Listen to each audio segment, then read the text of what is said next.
Olá a todos, como vocês estão? Estão se cuidando, estão estudando, usando máscara, lavando a mão, passando gel, evitando sair de casa, saindo só o necessário, se divertindo também, né? Faz parte. Estão todos bem?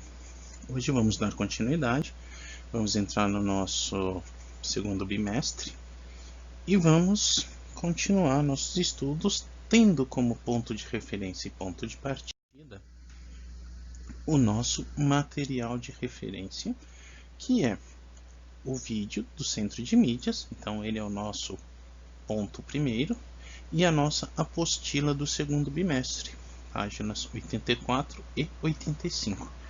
Então este é o nosso material para a aula de hoje.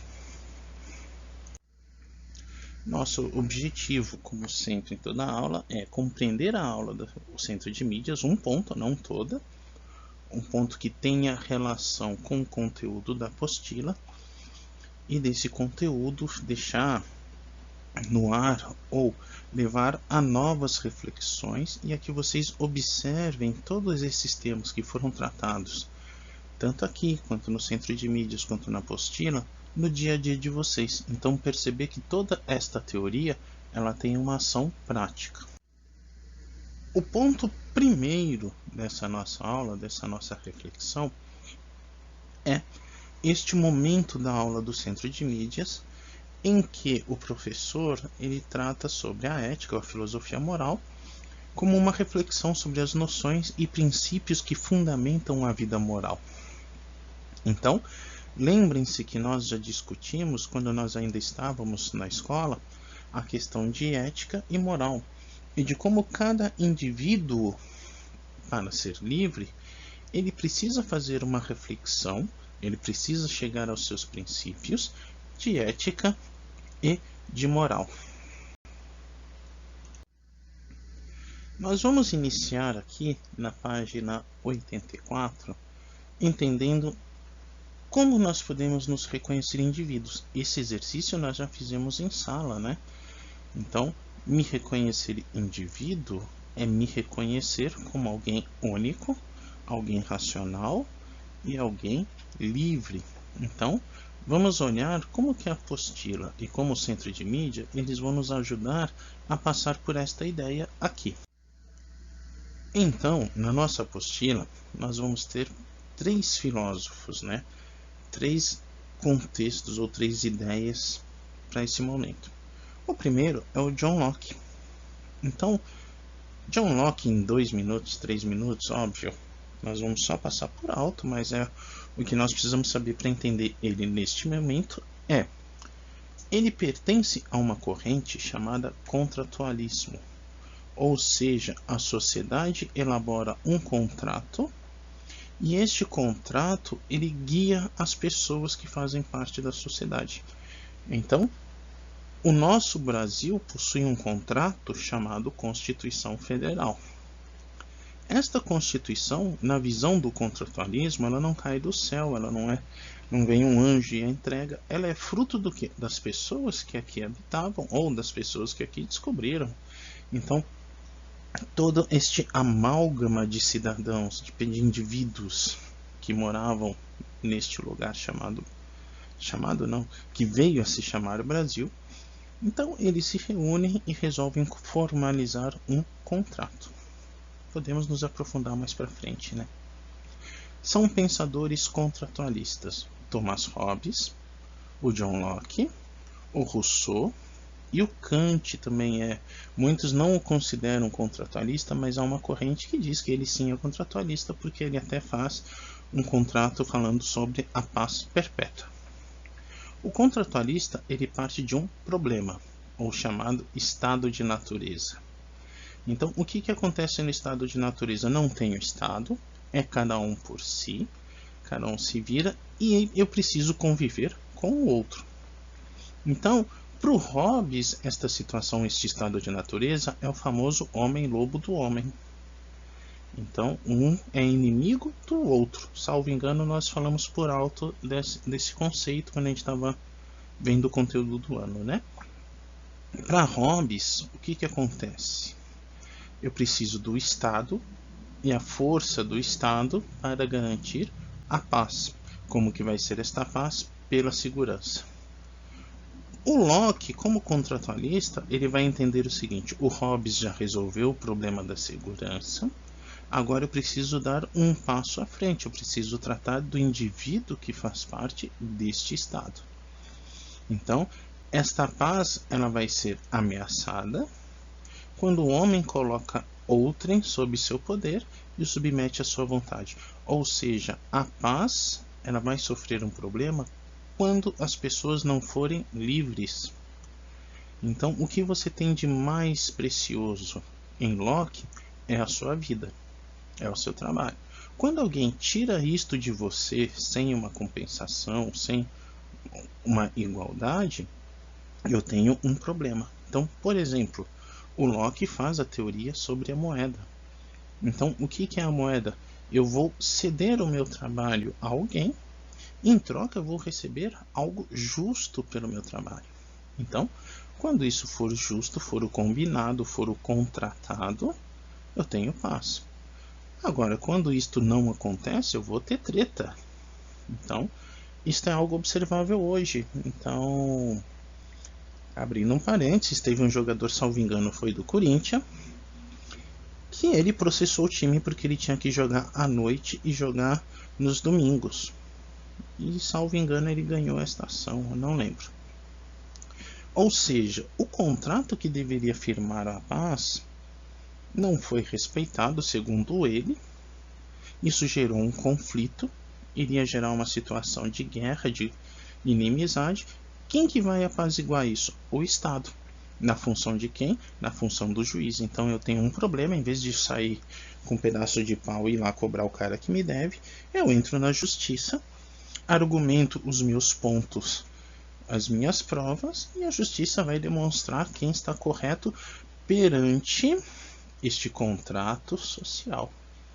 Então, olha, no contrato realmente não dizia isso, então ele tem direito a receber um valor a mais. Ah, não, ele tem, estava previsto lá, então esse pedido dele não faz sentido, etc. O Locke ele vai nos dizer que nós temos duas formas de direito: direito natural, aqui realmente o conceito de natureza, leis naturais do homem. Então, por exemplo, a preservação da vida, a preservação do que é seu, matar a fome, matar a sede, matar o frio, a dor. Então, tudo aquilo que passa pelo natural do indivíduo é o direito natural. E tem o direito positivo, esse positivo no sentido de lei social. Então vamos imaginar, lei natural, você tem direito de ser livre. Lei positiva, você tem direito a receber o que foi contratado quando você assinou a sua carteira de trabalho. Tranquilo até aqui? Outro filósofo que está na nossa apostila é o Jeremy Bentham. Aqui já não é mais o contratualismo, aqui é o utilitarismo. Então, uma frase que pode sintetizar o utilitarismo é essa que está aqui: agir sempre de forma a produzir a maior quantidade de bem-estar. Ou seja, o utilitarismo ele é algo prático, então o nome de utilitário, e ele vai buscar a felicidade. Então, o que importa no utilitarismo? O meu bem-estar. Ele é um bem-estar egoísta? Sim e não. Por quê? Porque a felicidade final, eu estou buscando a minha felicidade final. Então, lembrem-se que nós comentamos que em Aristóteles a minha felicidade passa pela felicidade do Estado. Então, quanto melhor o Brasil estiver, melhor vai ser para eu. Eu vou me beneficiar quanto mais esse país estiver bem. Se esse país não estiver bem, também não vou me beneficiar. Então, se tiver muito emprego, a chance de eu conseguir um emprego é muito alta. Se não tem emprego, a chance de eu conseguir um emprego é muito baixa. Nesse sentido. Para o utilitarismo e para o bem, então, isso é discutível e isto não é necessário. O que interessa? A minha felicidade. Agora, óbvio, não pode ser uma coisa Egoística no sentido de não perceber que há o outro. Para isso, eles têm um chamado cálculo utilitário. Então, percebam que aqui se faz ciência, aqui se usa a razão e, sob certos conceitos, se usa matemática. Pelo menos o pensamento lógico matemático. Então, o que acontece aqui? Eu tenho que fazer a maior quantidade de prazer possível ao meu eu, mas eu tenho que tomar cuidado de reduzir ao máximo o dano. Ou seja, eu tenho que fazer o bem a mim, ao maior número de pessoas possível, mas o ponto de partida sou o meu eu, mas eu tenho que tomar o cuidado de que esta minha felicidade não cause mal ao outro. Então, continua toda aquela ideia de justiça, toda aquela ideia de bondade, toda aquela ideia de hombridade, de honra, etc. Tudo continua ali. Só que isto vai ser o fim. Então, eu quero ser bom. Eu quero ser justo. Não importa o que eu tenha que fazer, desde que eu seja justo. Se para fazer essa justiça eu tiver que prejudicar alguém, tem que ser o mínimo de pessoas possível. Então, ele pensa nesse conceito, vai parecer muito com aquela ideia atribuída a Maquiavel. Lembra que a gente já comentou que Maquiavel não diz que o fim justifica os meios. Colocam na boca dele por um problema de perseguição ideológica, perseguição política, porque era um rompimento com toda a ideia política da época. Nós podemos aprofundar isso depois. Então, o utilitarismo é muito mais fins justificam os meios do que Maquiavel. Então, eu quero o bem. Se eu fizesse bem prejudicar uma pessoa, mas beneficiar 500, tá bom. Continuador da ideia do Bentham vem o John Stuart Mill. Então, o que acontece aqui? Prazer e utilidade são compatíveis, porém a utilidade depende da relação social. Então, ele pega a ideia do seu mestre, que foi o Bentham, ele transforma algumas coisas, e percebam que este cálculo dele aqui, ele já mudou um pouquinho. Então, a finalidade do outro era fazer o meu bem, fazer ao máximo de pessoas possíveis e causar mal ao menor possível. Então, o que acontece aqui? A minha ação, ela deve beneficiar a mim, ela continua com a ideia utilitária de que eu tenho que ser o primeiro beneficiado, tenho que pensar no melhor número de pessoas e na melhor maneira de atingir a todos. E caso seja necessário, ou seja, eu tenho aqui uma necessidade barra uma obrigação de buscar não prejudicar ninguém. Mas, se em nome da maioria eu precisar causar esse mal, que ele seja o menor possível. Percebam que isso aqui já está um pouquinho diferente da ideia do Bentham, em que ele admite que se acontecer um mal, que seja o menor possível, mas ele não fala que em detrimento da maioria, ele não. Então, é uma ideia, vamos dizer assim, mais crua, que o Stuart Mill dá uma melhorada. Ele fala assim, olha, essa ideia é legal, mas precisa fazer algumas correções. Então, ele faz essas correções no utilitarismo. O utilitarismo ele continua hoje tendo ações, tendo práticas na nossa sociedade. Então, a teoria utilitária, hoje a teoria utilitarista, ela tem vertentes, ela tem aplicações. Uma aplicação constante é na economia.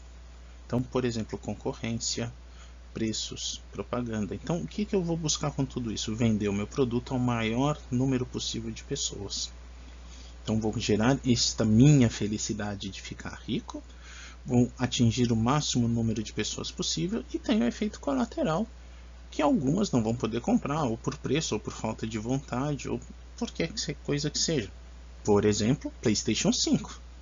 Quem não tiver uns 10 mil reais que aquilo ali deve custar, porque acho que anunciaram 400 libras no PlayStation 5, convertendo isso aí vai dar uns 3 pau, mais imposto, não sei o que, vai vir caro pra caramba, né? Melhor continuar jogando com aquele mini joguinho do camelô que tem 100 jogos, mas na verdade é um jogo só, né? Mas enfim.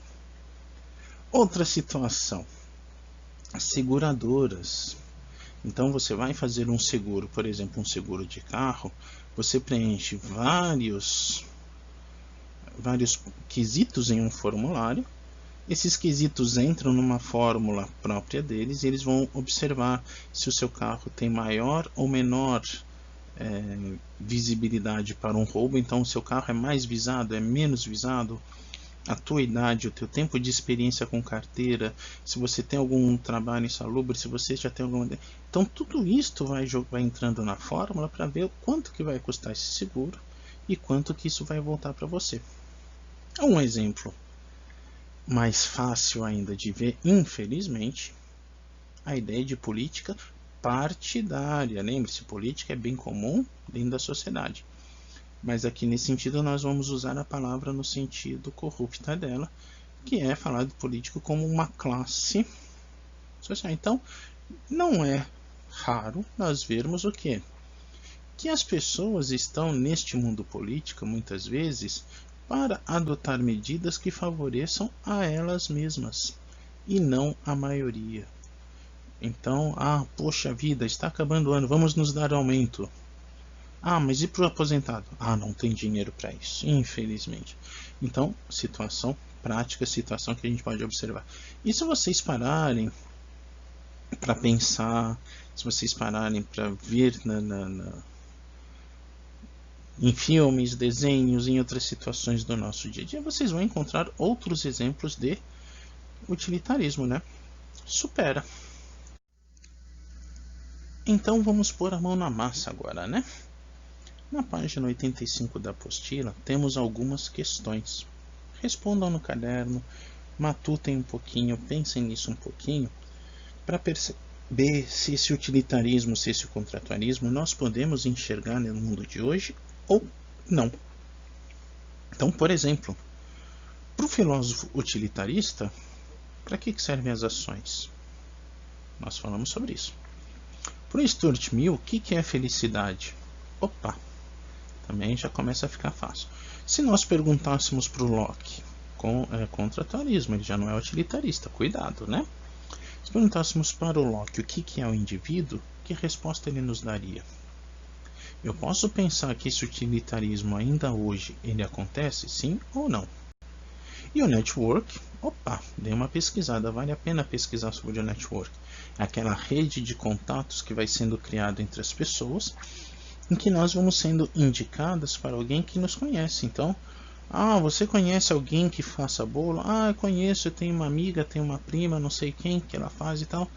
Que legal, ela precisa de um pedreiro, então conheço um pedreiro bom, ponta firme, trabalha bem, não sei o quê. Então eu vou criando estas relações sociais e vamos gerando contatos que vão nos proporcionar facilidades de trabalho. Então esse network ele pode ser considerado utilitarismo? Pensem um pouco sobre isso, pesquisem um pouco mais a fundo o utilitarismo e o network e vejam se é possível ou não. Vai ser uma resposta interessante. Mas esta resposta fica para vocês, é para pensar no chuveiro, é para pensar no travesseiro e observar se na vida de vocês percebem isso. Não esqueçam, depois de tudo isso, fazer a nossa atividade lá no Classroom do Centro de Mídias ou pelo link do blog do Oswaldão. Não vamos ficar para trás, né? Vamos nos empenhar agora, que é o momento certo. E qualquer dúvida, angústia, perturbação na força ou no cosmo, vocês podem me procurar. Então, lembrando, de segunda a sexta, das 10h30 ao meio-dia, eu respondo com mais celeridade, com mais rapidez o e-mail de vocês.